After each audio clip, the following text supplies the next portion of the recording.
Hello, welcome back to the Masonic Roundtable, a weekly program where Masons from around the world get together to talk about Masonic news and opinions in a friendly and social manner. The standard disclaimer applies. The thoughts and opinions expressed here are solely the opinions of the participants and do not represent any Grand Lodge statements or positions. Make sure you keep your conversations open for the public and on the level. To interact with us, send questions or comments to our Twitter page at Mason Roundtable or on our Facebook event page for episode 178, The Independent Order of OddFellows. You know me, my name is John Ruark, past master of the Patriot Lodge number 1957 in Fairfax, Virginia. I'll hand it off to Robert for his introduction. Is that Robert? Yeah, this is RJ coming to you live from my personal MacBook Pro that cost $1 million. $1 million. $1 million. Yeah, $1 million. So anyway, past master, Waukegan Lodge 78, current secretary. And if you could read the text, because the bandwidth is so low on this laptop, it says the best DDGM ever. All right, so I'm sure there's a hidden joke in there somewhere. Mike the intern. Introduce yourself, please. Hey, Mike Hambrecht here from Village Lodge number 274 in Burton, Ohio. I'm the junior steward and lodge education officer. Thanks, Mike. Thanks for joining us. Thank you. Juan Sepulveda. Hello, good evening, everybody. Juan Sepulveda here from Orange Blossom Lodge number 80 in Kissimmee, Florida, and the host of the Winding Stairs Freemasonry podcast. RJ, good to see that your GoFundMe went well. Oh, you're cold. I'm drinking my $2.98 bottle of wine, so it's going. Yeah. You're cutting back. Good. Cutting back, yeah. Cheers. And with us again is everyone's favorite Pennsylvanian, Seth Anthony. Introduce yourself and any other titles you'd like to show off. Oh, well, good evening, everybody. Seth Anthony, past master, Abraham C. Treichler Lodge number 682 in Elizabethtown, Pennsylvania, and always glad to be back with the brothers of the Masonic Roundtable. I'm excited. You honor us with your presence. Thank you, Seth. Hardly. All right. Well, we've had a busy week in Masonic news. All of them related to a recent episode that we did, coincidentally, of course. Due to the events in Charlottesville, Confederate statues have not been the most popular, to include one of Brother Albert Pike. So the first news article we have is out of D.C. The mayor and D.C. council members want the statue of Confederate general on federal land removed. And so this comes from the website DCist, talking about how obviously it's a Confederate statue, or is it, on federal land, and they are looking at options of how to remove it. I know that this article started spreading around shortly, midweek last week, because people started noticing as they were protesting in D.C.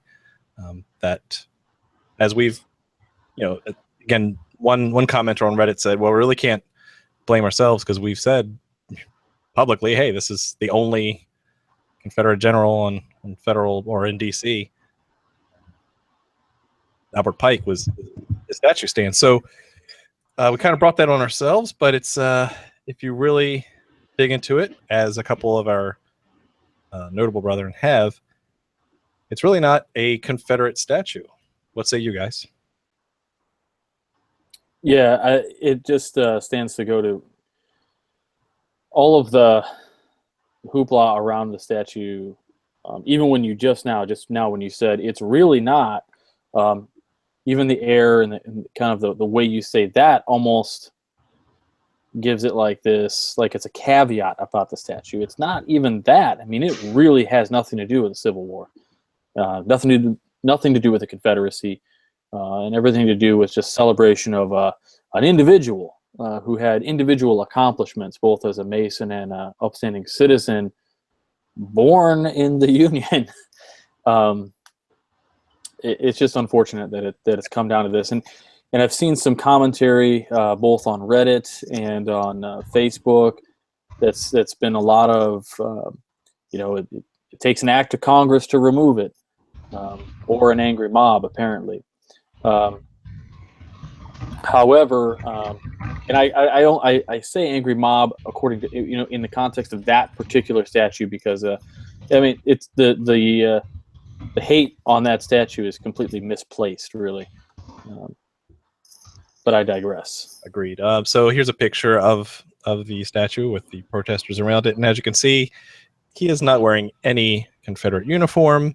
It really hardly mentions anything at all about his service during the Civil War. It was put there by the Freemasons in, I think, 1898 as a Masonically funded statue on federal property, again, instituted by an act of Congress. So it'll probably take Congress to remove it. Yeah, and it's not the first time the statue's been up for some controversy. In the 90s, there were some protests and some standing folks around it, and they even dressed it up and hung KKK stuff on it. And this all stemmed from this idea that, of course, they think that Pike, instituted the KKK in Arkansas, or wrote their rituals or whatever. And it's pretty easy to see that that's not true. I mean, even if you just, a cursory search on Facebook, pulling up anything Arturo de Hoyos has put out there, pretty much blows that garbage out of the water. Seth, you have a thought on that? It's been an interesting thing. I was just down in DC over the weekend, and certainly this was a hot topic, especially with the Southern Jurisdiction meeting coming up and what should happen. I even noticed the Past Bastard blog article today about NMJ sponsors moving of statue. There we go. It's an interesting conundrum, because, as you put, we as Masons have really backed ourselves into a corner by talking about this statue in the manner in which we have. And maybe I'm too much of a Yankee Northeasterner to think the statues that are Civil War related belong on battlefields and in museums. And a lot of folks on Reddit were talking, let's avoid the conflict and move it to the Southern Jurisdiction grounds in DC. Just my thoughts, and I'm only one guy who's not in the Southern Jurisdiction and doesn't really have a horse in the game. So, I wanted to ask your opinion to see if you even knew who Albert Pike was. Come now, that's because we're the Northern Jurisdiction doesn't mean we completely ignore Pike. We only mostly ignore Pike.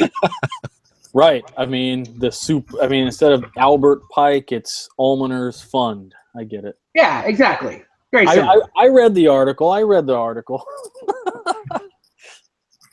Yes, so you can check that out at the pastbastard.com. There's a funny article about NMJ protesting to remove because it's Albert Pike. Jason's going to kill you for saying the web address. His favorite blog. I can say it because he's not here. That's what happens when you're sick. But you did also mention about how Art de Hoyos and even our constant resource of Masonic news, Chris Hodap, did a very well-written article on Albert Pike, the history and the hysteria. So go over to Freemasons for Dummies.blogspot.com. Check out his Albert Pike article. Well-written, well-reasoned.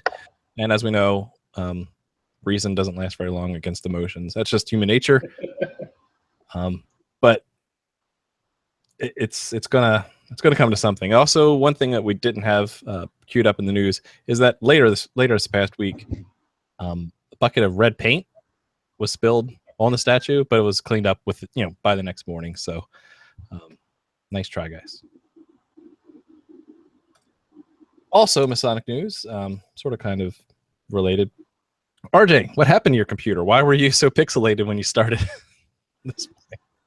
So mid-episode last week, the screen literally fizzled and then went totally black. The camera stayed on, but I had to shut down hard, finish the episode from my phone. No big deal, right? Technology is awesome.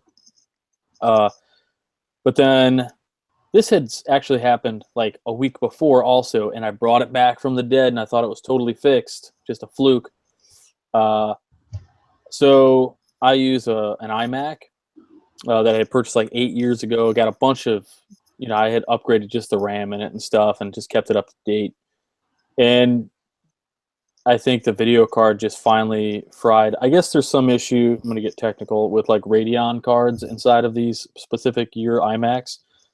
I think it overheated and just caused my display to burn out. But the amount of times I had to restart it, I'm stuck in an endless restarting loop. So like all my files are stuck on that thing. So luckily I got them backed up in my sweet Seagate over here. Thanks, Seagate. Send me some free terabytes, huh? But literally, like, just lucky I had some stuff saved, you know, for future episodes of WCY. I got 2 episodes like kind of in the back burner. Gonna go ahead and get those ready to go, and I gotta take the computer in to see the Genius Bar.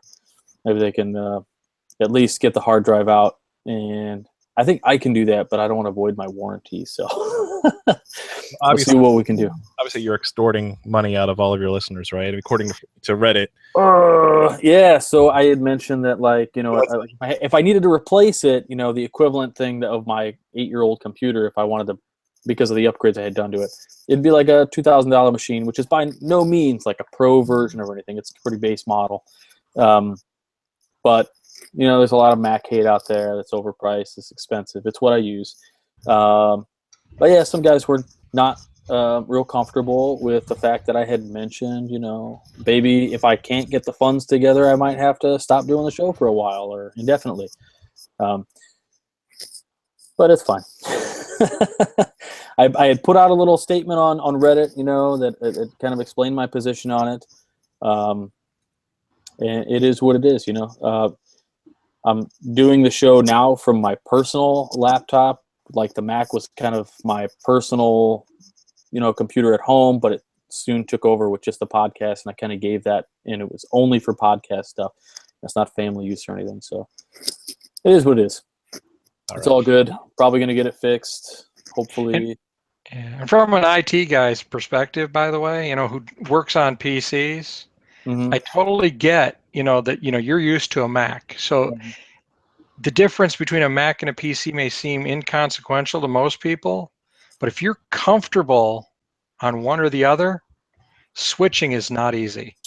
Well, I used PC for years. I just went to a Mac because I got tired of fixing my computer all the time. Well, there is that. That's why my job is so great in the PC world, you know. I know. You're always going to be employed. All right. Well, I was just giving you a hard time because we got a lot of hate on that, and I did, but I didn't expect that. So I turned the other cheek, but I only have 2, so you do it again and you cut off. Hey, last thing I wanted to bring up this week too was the eclipse. So yesterday, August 21st, 2017, was the Great North American Eclipse. And I traveled down to South Carolina, got to see the Path of Totality. Fantastic thing. So it's related, right? We are taught to apply, you know, astronomy in our vocational aspects of Freemasonry and nerded out on that for a bit, had a great time. And if you missed it, go ahead and check that out in another 7.5 years in 2020. 7.5 years till the next one there, John? Correct. April 8th. Wow. That's not nearly as long as a wait as this last one.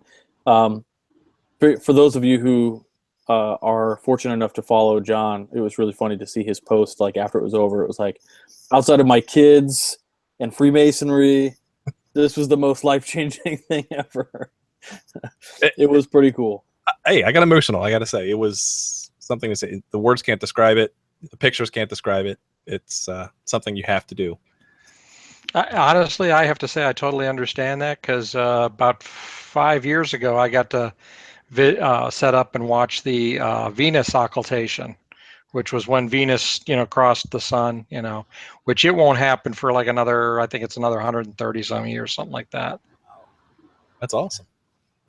Look at you. That's cool.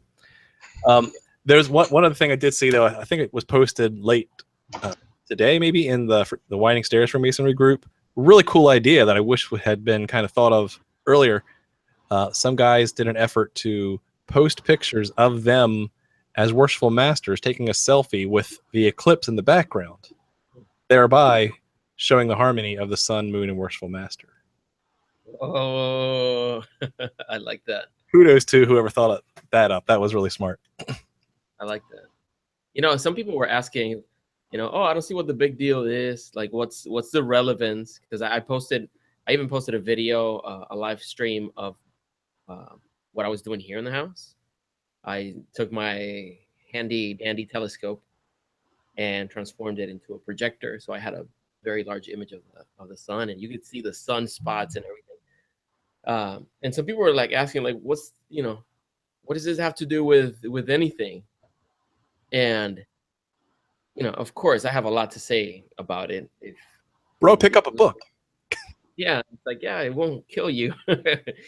But you know, as Masons, you know, that example you gave about the Worshipful Master being in harmony with the sun and the moon, that's a beautiful, that's beautiful symbolism right there. But it puts into context when you're able to stop for a moment and stop paying so much attention to all the complexities of life and seeing the harmony that the Creator has put before us, and seeing like the grandeur of what nature has to offer. You know, that puts you in touch with everything. And, you know, we don't do that kind of stuff enough. I do, because I'm a geek and I'm out. Right.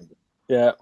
My kids were like, I knew my kids understood kind of this greater idea of the sciences when they put on the glasses, and my son goes, "It's so small." I was like, "Yeah, and look how bright it is outside still." He's like, "Oh my God." It's pretty awesome. Awe-inspiring for sure. Yeah, very cool. All right, that's about it for Masonic news. Let's shift over to this week's topic, which is why we brought in Seth Anthony to talk about the Independent Order of Oddfellows. Now, this is something I know very little to nothing about, and so I really hope Seth, being both a Mason and an Oddfellow himself, will edify us as well as answer questions. So, Seth, will you please give us a rough overview of what it is, where it came from, when it started, that kind of stuff? Sure. So just as you guys have your normal disclosures before a meeting, as do I, you know, I am just one guy who happens to be a member of the Oddfellows, and I'm only speaking from my experiences. I don't speak for my Grand Lodge, my Sovereign Grand Lodge, or even my little lodge here in my hometown. I'm just speaking from my experience. Oddfellows is something that's been a part of my family. Unlike Masonry, which I joined just myself, my father was an Oddfellow, and my grandfather was an Oddfellow and was very involved. So this is far more of a family connection for me than Freemasonry ever was. My grandfather was actually the caretaker of an Oddfellow cemetery, which is kind of where we all got our start. So to speak to where they came from and kind of what they're about, we all know Freemasonry has this muddled history of where did it come from, and the Oddfellows aren't that far off of that. Generally, there's one of two accepted ideas of where the Oddfellows came from. The first is that they were the odd trades, meaning the groups that didn't really have a guild to band around. So these were the lesser trades, the ones that maybe didn't warrant such prestige in society, especially in England where they were founded. So they were the odd trades that banded together to help each other. Or kind of the other half of that is they were odd in that it was a group of men willing to go out of their way to help each other when they really didn't have any connection other than this organization. Personally, I'm kind of a fan of the first idea that it's the odd trades banding together, but like Masonry, we don't necessarily know exactly where they came from. In the United States, they were founded in 1819 in Baltimore by a guy named Thomas Wilde, who brought them over from England. But the previous existing group in England, we don't really have a good starting date from. So obviously that was many years after the formulation of the United Grand Lodge of England, or the Premier Grand Lodge of England at the time. But even some of the actually sovereign Grand Lodges here in the United States after the Revolution. Yeah, the first documentary evidence I believe they have is from 1730 in England, which is obviously 13 years after the Premier Grand Lodge formed. I think it's safe to say that there was probably some Masonic influence in how they were formed, especially when they adopted a lodge system and established a system of Grand Masters. I think there was some influence there, but you know, shrouded in mystery, just as Freemasonry is. Okay, so how do they operate? Do they operate on a sovereign lodge parallel structure to Masonry that we have in the United States? Yeah, I think this is an important note in understanding how the Oddfellows work and why they're where they're at today. To note, in the late 1800s, Oddfellows had more members nationally than Freemasonry. And they have taken a much harder hit in national times compared to where Freemasonry is at. And I attribute that personally to the fact that they have a sovereign Grand Lodge, which is over all of the United States.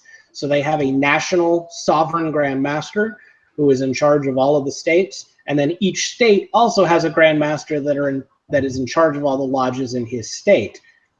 It might be important to note now that it's his or her state, as both women and men can now be members of the Oddfellows, and there have been female Grand Masters of the order. Wait, what? Yeah, crazy, right? About, I want to say 20 years ago, don't quote me on that, Oddfellows that are on here, they changed their rules to allow both women and men to join the Oddfellows Lodge. They have felt the membership pinch even worse than Freemasonry has, and this was one of the tactics they chose to go after to stem the tide of loss of membership. I don't think it has worked nationally based upon the numbers I've seen, but both men and women can be members of the Oddfellows Lodge. Yeah, I mean, as a data guy, I find that fascinating. From an experiment was tried in a similar fraternal order, and that may or may not have worked out well for a variety of reasons. We don't know. We need to dig through the data, but that's something that we could take in as a lesson learned to say, well, do we relax Masonic membership standards in order to keep the fraternity alive? And here we have at least one data point.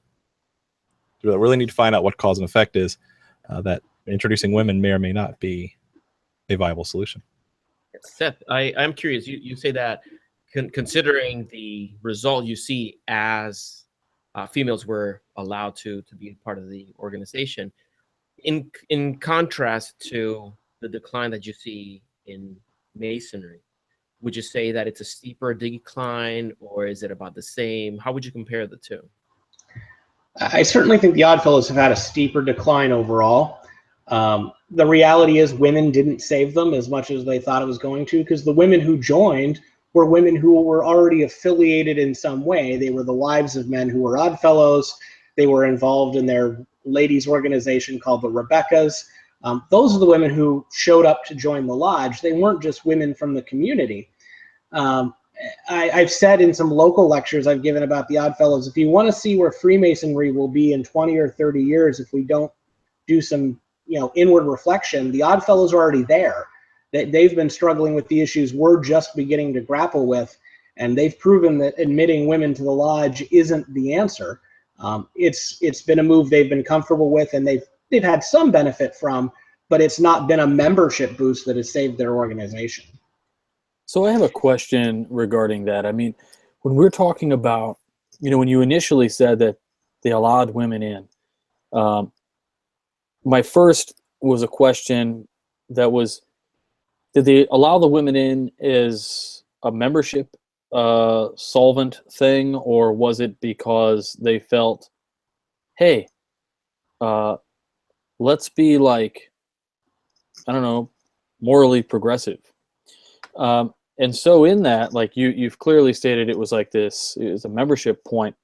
Do you think that from a standpoint of societal kind of moral progression, looking at where, we've had Lena Lamas on the show, talking about co-masonry, Le Droit Humain, and we've, all these.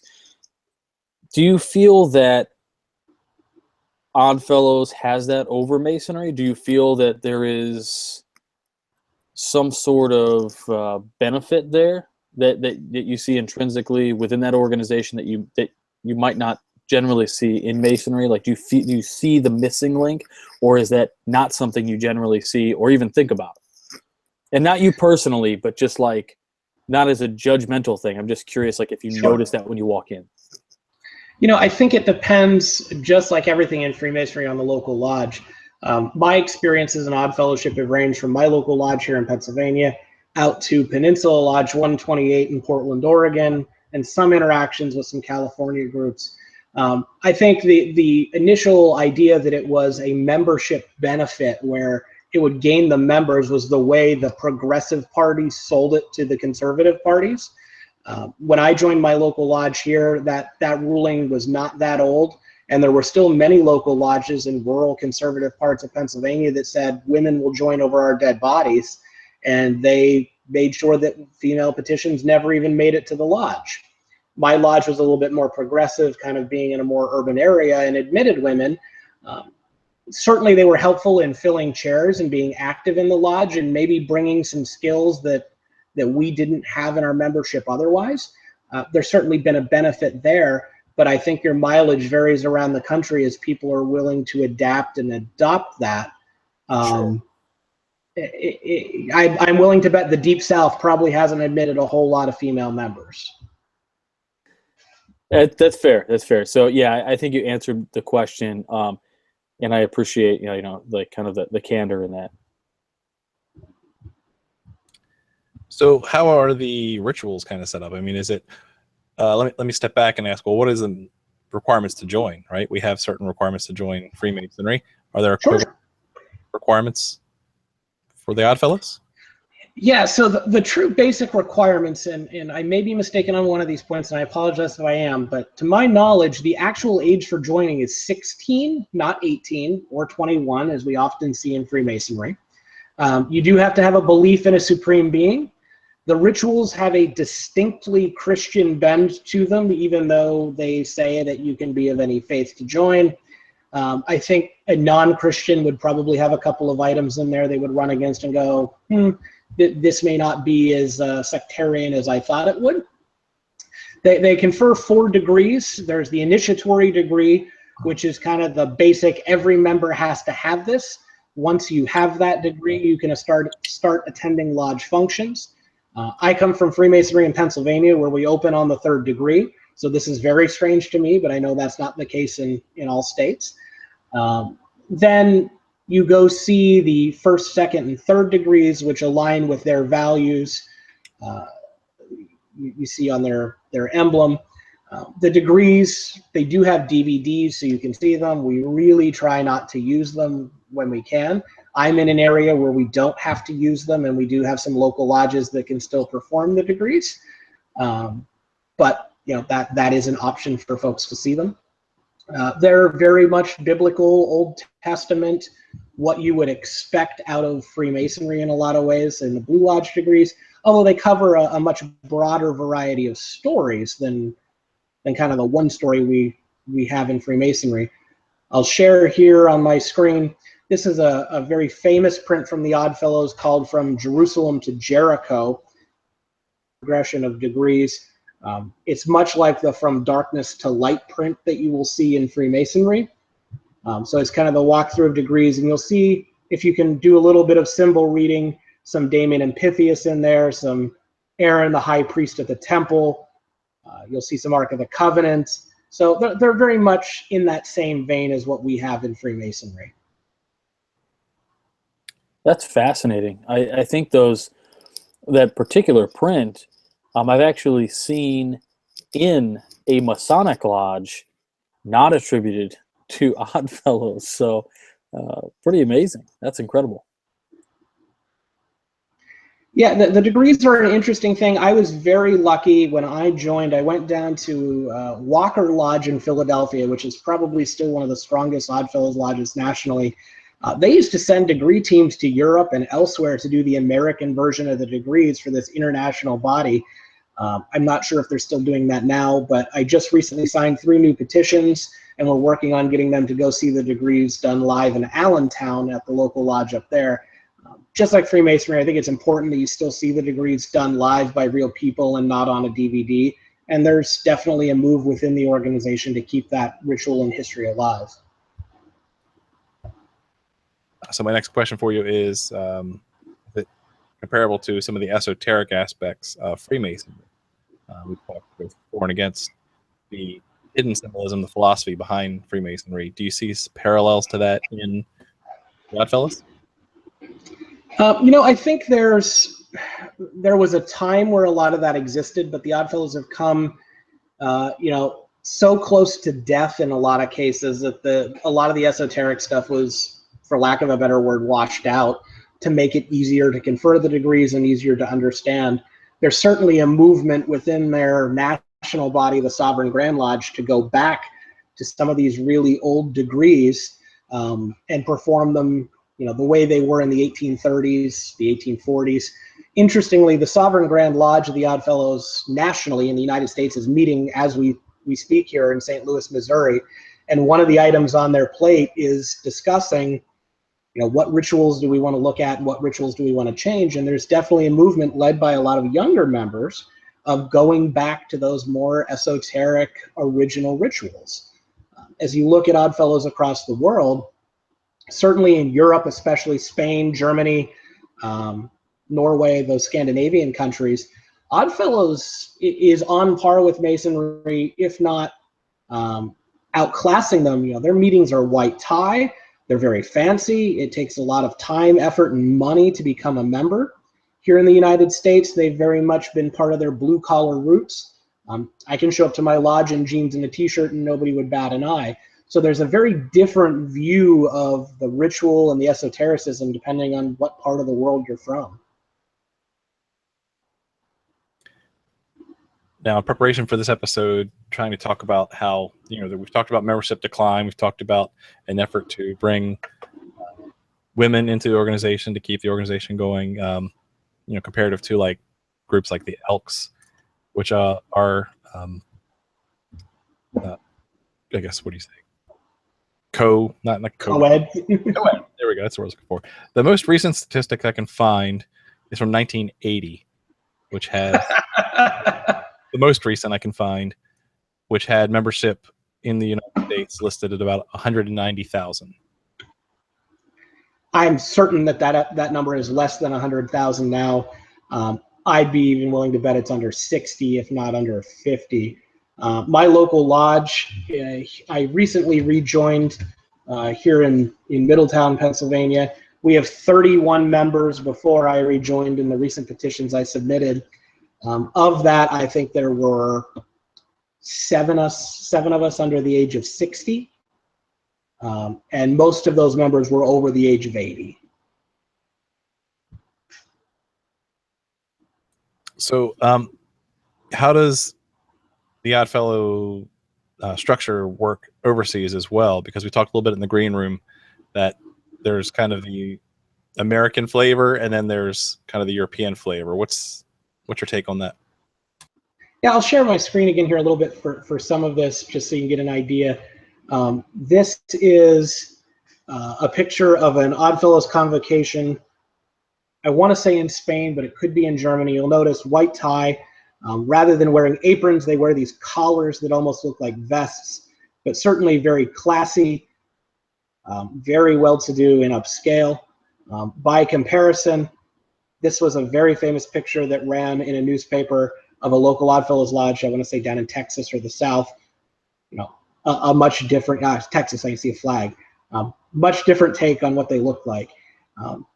If you look at Europe and compare, their membership numbers are far better.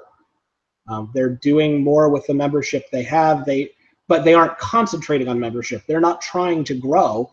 They're trying to continue to have their upscale nature, whereas the Oddfellows in the United States are really just, in a lot of places, scraping for survival right now. Their commandery type body, for those who are Templars, is known as the Patriarchs Militant. And in many places, they can no longer even have a state level body. They've collapsed multiple states into kind of a regional body just because there's not enough, they call them a canton, there's not enough cantons left to have a state body. So as I said kind of early on, this is a view of where Freemasonry could go if we're not smart about what we do.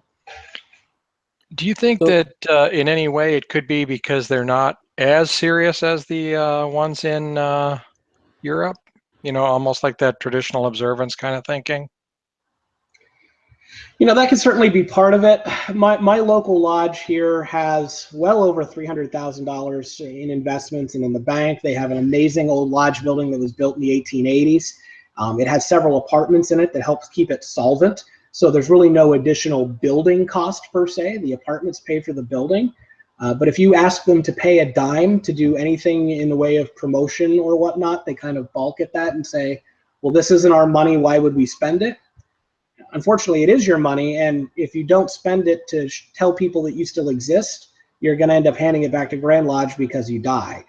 I've been working really hard, and as some things have changed in that lodge, to say, paying $20 for a polo shirt isn't going to break the bank, but might help talk about the lodge more and what we do. And I think that's a problem we see in a lot of Masonic lodges today too. Oh yeah, without a doubt. And this is more of a little humor side to it, but have they ever thought of doing the one-day classes? When I joined, it was quite legitimately a one-day class. I took an obligation in my local lodge, kind of a basic, won't give away the secrets, do the basic stuff. And then I got all of the degrees in one day. I don't think there's any lodge in the state that's really conferring a degree a month over multiple months. It's basically a one-day class culture. How do you, so you did allude to the fact that there is a national grand body, and that these state level grand lodges then, so first question, do they kind of just report then to the national grand body like the Senate does or the House does or whatever to a president? How does that work? So the Grand Masters of each state are responsible to the Sovereign Grand Master.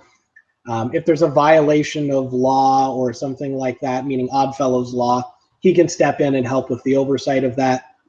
I say he for the national level because no woman has yet to attain the national Grand Mastership. That has only happened on a state level. Each state elects a representative to Sovereign Grand Lodge who really has the voting rights for that state. So they come together at these sessions and vote on the issues that are put to them. So while a Grand Master rules kind of the day-to-day in his state, it's the representative to the Sovereign Grand Lodge that actually votes on the national issues. All right. So then second question is, on more than one occasion, the topic of having a national Grand Lodge in the United States of America has come up.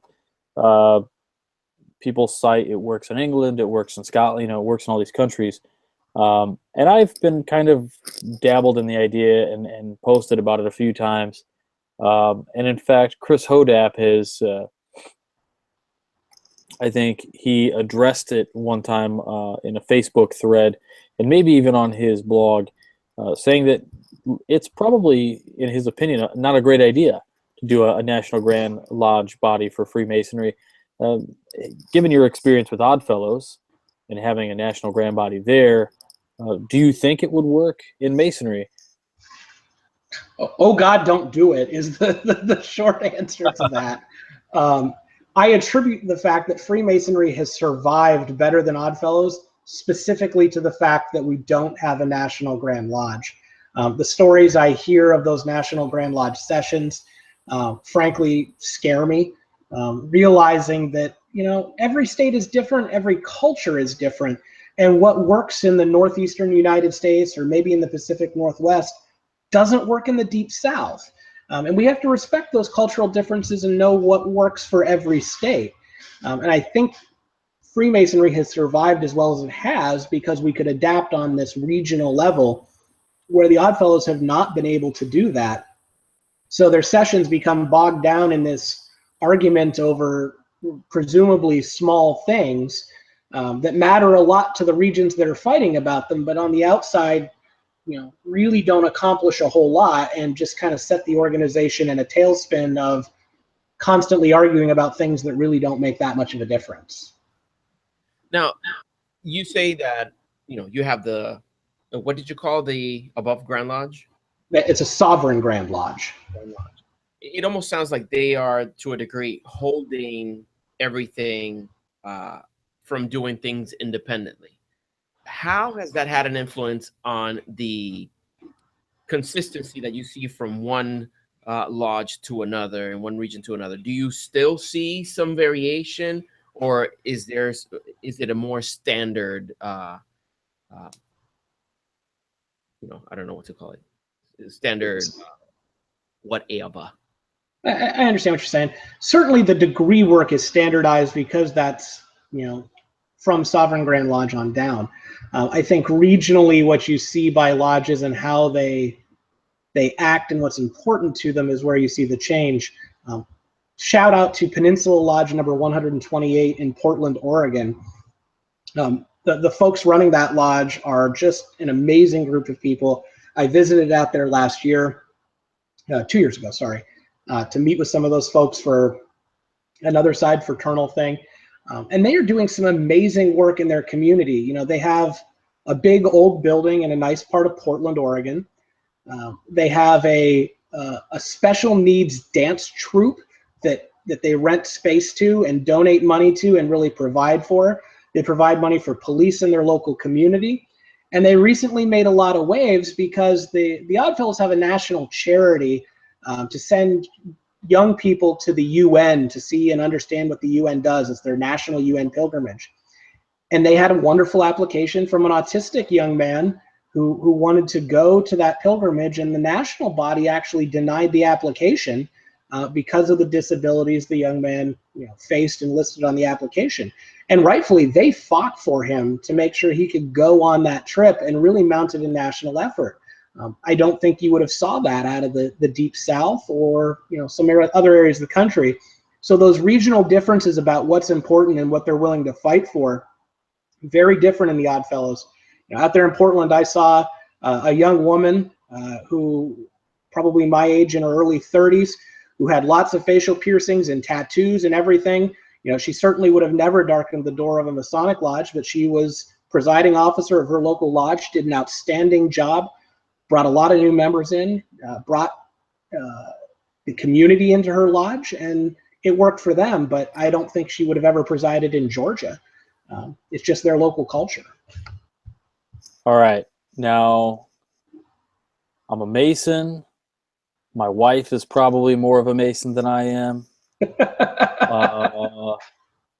So let me ask this. You're a Mason, your wife isn't, has interests. Do you tell her to yeah, go join the OddFellows? It's funny you mentioned that because my fiance has just petitioned our local OddFellows Lodge and is going to start through the degrees. She's one of the few female members we will have. I think it's important. The Rubicon has already been crossed in OddFellows. This isn't new to them. It's been something that's happened for 20 years. She's been matron of our Eastern Star chapter twice. She's matron of our Amaranth Court. She understands fraternalism. She knows how to make an organization run and what makes it work. It's the same tools and abilities I have when I'm master of my lodge. So why not stock the lodge with the people who have those tools and abilities when that Rubicon's already been crossed to make the lodge better? And that's what I'm looking for. I'm not here to decide if women should be OddFellows or not. They've already said they should be. So let's find the best people we can, regardless of gender, and put them in positions of leadership. That's awesome, man. Tell her to wait till they bring back the old rituals that are more esoteric. So the interesting thing I will say, in OddFellows, there are two groups that have preserved separate genders. And I will give a little bit of a shout out to these groups. And they're the fun Shriner side bodies. On the men's side, we have the Ancient Mystic Order of Samaritans. And on the women's side, we have the Ladies of the Orient. The Ladies of the Orient were founded in the early 1900s and have never admitted men. There's never been an Eastern Star thing where they had to have a man at the meeting. They were very independent and very much for women have their own thing. We don't want men involved. And that group has managed to survive, albeit in a very small way, down to today. And within the OddFellows, the Ancient Mystic Order of Samaritans, the men's side, is really seeing a resurgence from men who joined the OddFellows. They're very happy women are there. They're not displeased by that, but they still want kind of a man-only space. And that's where they're finding it within the OddFellows, is in this fun Shriner side body. So even though women are involved, you still see some gender segregation by choice in these side bodies. All right, I'll let Juan or Mike chime in with any other question they might have before we switch over to social media. So Juan, do you have anything for Seth? The one thing that I come across quite often is the similarity in symbolism. I'll be walking in a cemetery and I see some square and compasses, but I also see the chain links and the letters that go in them. Or I'll have brothers post pictures on the Winding Stairs group and ask, can someone tell me what this is about? And usually it has something to do with the OddFellows. Could you elaborate a little bit on where these similarities come from and, you know, what makes them unique? Sure. You know, I think a lot of that comes from our shared Western esotericism and culture and shared symbolism background. You know, the Eye of Providence is the Eye of Providence, whether it's in Freemasonry, the Oddfellows, or the Woodmen. It all sort of means the same thing. This was the shorthand of the world when it came to symbols. So, you know, Freemasonry has some unique symbols in the square and compass that are really ours. Oddfellows have the 3 links. But for the rest of that, it's a shared language that those who are familiar with Christianity, esoteric Christianity, and the symbolism of that time, it was good shorthand for them. So you see the all-seeing eye, you see some similar items, and I think that's where it comes from, is just that shared cultural knowledge of some of those deeper meanings.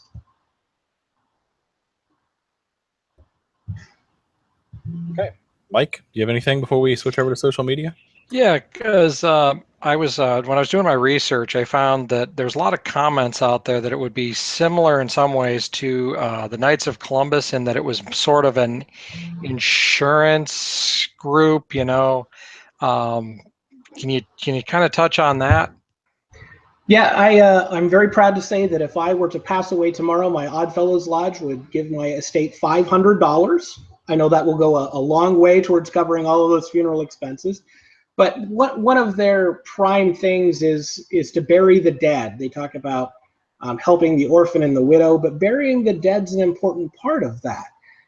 So they have, in many places, still this insurance arm, so to speak, where the lodge provides a death benefit for their members. Speaking to my father, my grandfather had passed away before I was born, but it was not uncommon when he was district deputy of the Oddfellows, or even its Noble Grand is the presiding officer of the local lodge. He would spend one night a week at the hospital just visiting all the members who were ill. That was part of his duties. He was expected to go out and find those ill members and let them know the lodge was thinking about them. You know, certainly something our worshipful masters and district deputies don't do a lot of in Freemasonry is go to the hospital and remind us that, you know, we're cared for. But that's really vital to their culture, is, you know, we're caring for the orphan and the widow and those who are in distress. All right. Switching over to social media, what is a Mason? I recently asked. Is there any general sense to the percentage of people who are both Oddfellows and Freemasons? Do you have any knowledge on that, or even anecdotal evidence? You know, in my local lodge, I'm probably one of only 2 or 3 that are Masons. I think there's, you know, certainly a number of folks who are crossovers. I will say, at least in Pennsylvania, and I only speak from experience, the way we operate Oddfellows is very different than the way we operate Freemasonry. It is far more democratic in the way we vote for things, and, you know, the Noble Grand presides, but, you know, he doesn't just get to say, I'm the Noble Grand, so this is how it's going to be. So you get some crossover from the folks who are interested in fraternalism, but from a governance standpoint, I think they are very much separate streams in how they operate and how they've been influenced.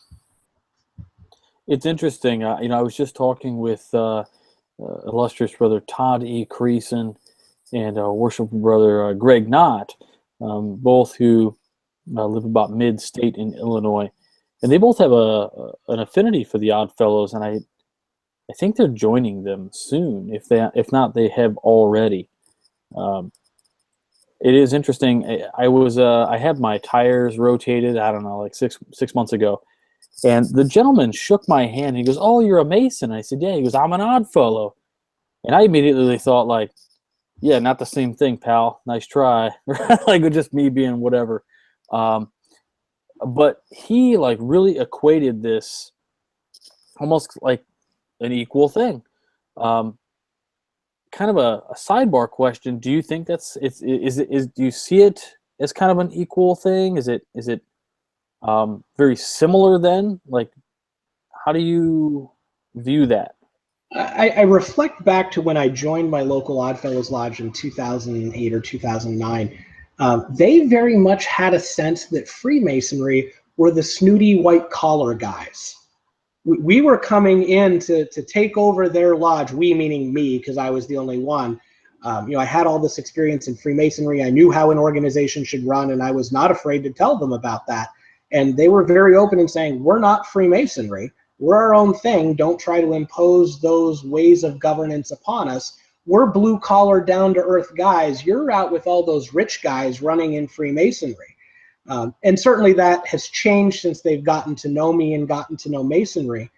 So I think they equivalate the groups on some level because they're both fraternal. They both have the same requirements, but they're very cognizant of Freemasonry has retained a lot of power and authority, and they've gotten the short end of the stick.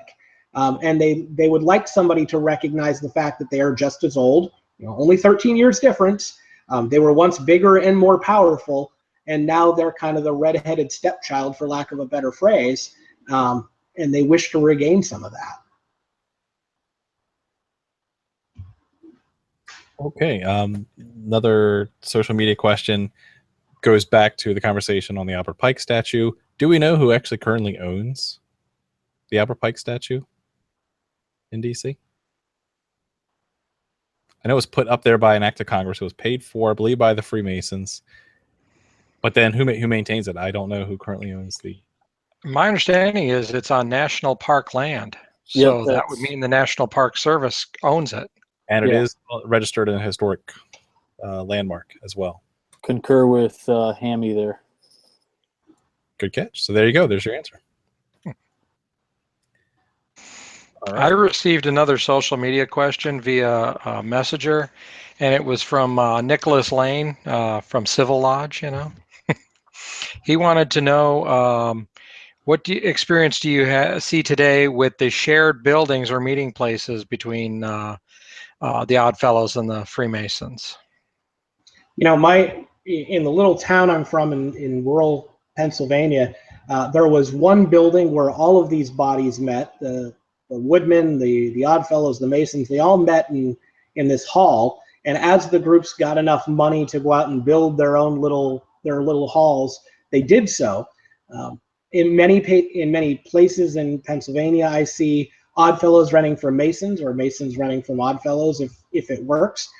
In Lancaster, Pennsylvania, our wonderful Lancaster Masonic Center, which is a big downtown 4-story building, used to be the Oddfellows Hall. The Oddfellows sold out of it in the 1970s. There are no Oddfellows in Lancaster anymore, but that building is now occupied and maintained by Masons, and there are a couple of Masons I know who were there as children who used to reset pins in the Oddfellows bowling alley in the basement of that building, and now look at it and see it as this wonderful Masonic Center. So the spaces are certainly equivalent in a lot of ways, different officers in different chairs, but I do see some cross rental and utilization. And that's a great place to go look if your lodge is having financial problems or the building isn't what you thought it would be. Maybe there's an Oddfellows building in town you can rent from, or vice versa.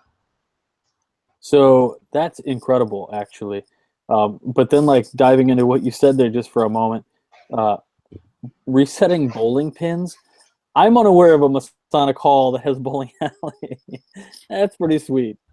It was funny that building I was in, it's a Scottish Rite Center as well, and I was on the second floor in a storage room, and there was some old regalia and old ritual equipment I won't go into because it involves the Oddfellows ritual. And they said, I don't know why we have this. We've never used it. And I said, how long's it been here? Oh, as long as I can remember. It was absolutely Oddfellows ritual stuff that they just had always had and had no idea what it was for. Wow.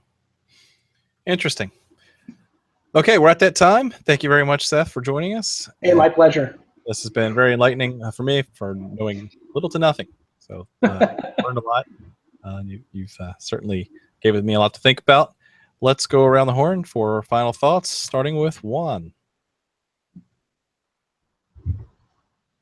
for those of you who don't know, that second delay anytime my name is mentioned is not, it's my AC turning off and me unmuting myself.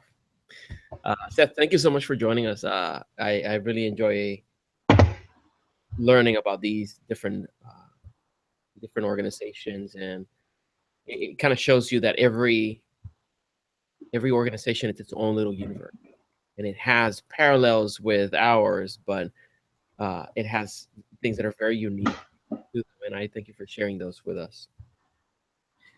For the brothers that are catching this later on in the as a podcast, or perhaps watching it on YouTube, if you have any questions about the OddFellows, make sure to put them on our Facebook page in the comment section, and we have a very active community that will help you find answers for them. So it's been very enlightening. You mentioned a couple things that I wrote down that I want to learn a little bit more about, so I'll be doing my own Googling.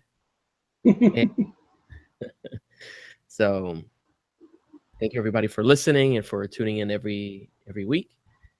And again, I invite you to go to the Winding Stairs. I have a couple of things going on there, and episodes that I have in the can, just like RJ. I keep them marinating for a little longer than he does. So if everything works out as I have here on my schedule, there should be a new episode for the Winding Stairs by the end of this week. So thewindingstairs.com and everywhere where you can find a podcast. Thank you, brothers. Thank you, Juan. All right. Mike the intern. So, yeah, thank you very much for this, Seth, because it explains a lot. My uncle was a member of the OddFellows back when he was in his 20s. He actually joined just so he could play at the awesome pool tables they had there. But anyway, yeah, it explains a lot about what he got out of it in the end too. I can appreciate the way he enjoyed it back then. I know that he stopped seeing it and all that for what it was, and left. But that brings up a question at some point too. Is like in Freemasonry, where we once a Mason, kind of always a Mason, even if you demit out. Is it kind of the same thing with the OddFellows? I certainly think you see some of that. The folks who find OddFellows, I would hazard, are more likely to stay, if only for the reason dues are cheaper. In a lot of cases, it's not as expensive to remain a member. And if you've managed to sort out and find the OddFellows and become a member, you've traveled a much harder and more obscure road than to Freemasonry. So you're probably pretty dedicated to staying there. All right. So thank you for that. And anybody out there in social media land that wants to check out Mike the Intern's Facebook page, that's where I share all the podcasts, everybody's. So, anything you want to know about a podcast in Masonic podcast, that is, check it out there. All right, Mike the Intern, the Community Bicycle. Robert Johnson. I've never heard the term community bicycle before, but that certainly sounds disgusting. Everybody gets a ride. Oh my God. Seth, what can I say? You're always a wealth of knowledge. You were I don't think I was on the episode when you came on before. You were a scholar and a gentleman when we were up in PA.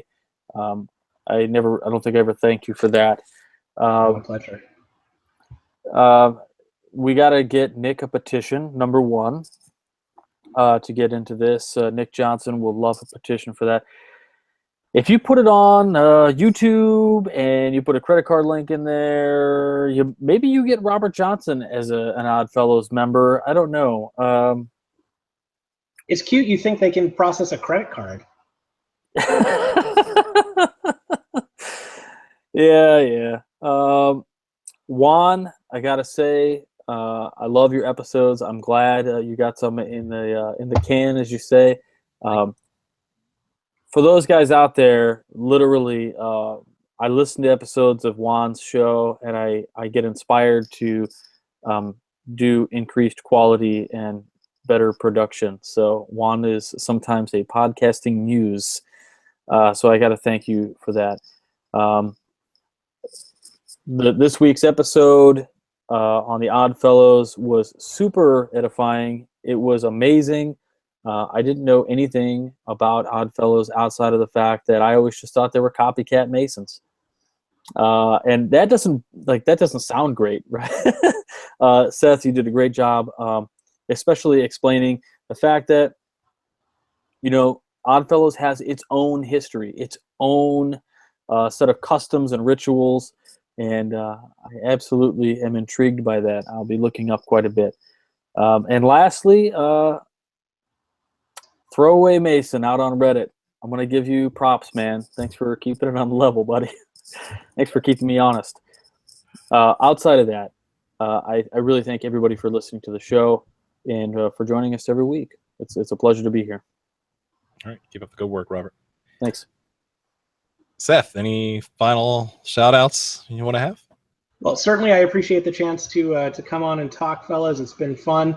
I have to give my own shout out to my home podcast where I randomly contribute to the Masonic Light guys. Every week they let me come on and ramble about some weird fraternal group nobody's ever heard about, which has been a lot of fun. So if you haven't checked out Masonic Light, you can hear more about strange fraternal groups from me there.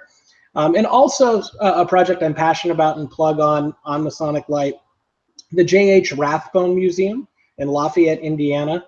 It's run by a guy named Dr. Ken Motor. Ken has spent his life collecting fraternal artifacts from every group known to man, including Freemasonry, and literally had to build a museum for all the stuff he has collected. And he's the guy who goes out and takes your lodge records and puts them in a storage unit to save them. So if you find your lodge has records or something from a group that's dead and you don't know what to do with them, let us know. Ken has driven to Ohio from Indiana and many other states just to pick up books of minutes and take them back. Our goal is to preserve America's fraternal history and make sure that all of those little nonsense things you might find in your lodge stay true to America and that they're preserved. So it's a great mission. Check out the Rathbone Museum and never throw anything away. If it's fraternal, we're always willing to take it. Great. Thank you, Seth. Wrapping things up, one thing that, not being an odd fellow, I came across them early on in my Masonic research when I would find pictures such as this, where the regalia was shockingly similar with both aprons and collars. And we really didn't talk much about that tonight. What's with the aprons? Yeah, for a long time, the Oddfellows did use aprons. That particular apron, I can tell just from the design, is from their encampment degrees. That's kind of their side degrees that are like the Royal Arch chapter. It's probably purple with gold bullion and thread on there, just based on the image. They used aprons for a long time. My understanding is they kind of went away from those in the late 1800s and went over to just the collars. I will share one last funny image that many people may see if they come across Oddfellow stuff and go, what the heck is this? Wait for it to pop up on the computer to make sure. If you ever run across one of these in your lodge, that is a giant paper mache head with a beard on it. Not something you will probably see in a lot of other places. It's a unique piece and has to do with their ritual, and it's supposed to be the head of Goliath. And I can only imagine the humor in rolling said giant paper mache head out onto the ritual floor. I've never got to see that personally, but if you ever come across it, know it's an Oddfellows piece. Right. It's not the head of Baphomet or no. John or anything like that. John the Baptist. Yeah, that's impressive. Nice. Nice. Okay. Thank you for that clarification, Seth. And the last thing I wanted to mention to bring this all back together to the beginning of the episode, as I may have mentioned a couple weeks back, Albert Pike himself was an odd fellow for over 10 years before he joined the fraternity. Absolutely. Of Freemasonry. So you can blame the odd fellows for Albert Pike, not the Masons. Or thank them, depending on whether you're northern or southern jurisdiction. Heyo. With that, this has been a blast. Seth, I've learned so much. Thanks again. Thanks, guys. Thank you for watching, and keep searching for more light. Have a good night.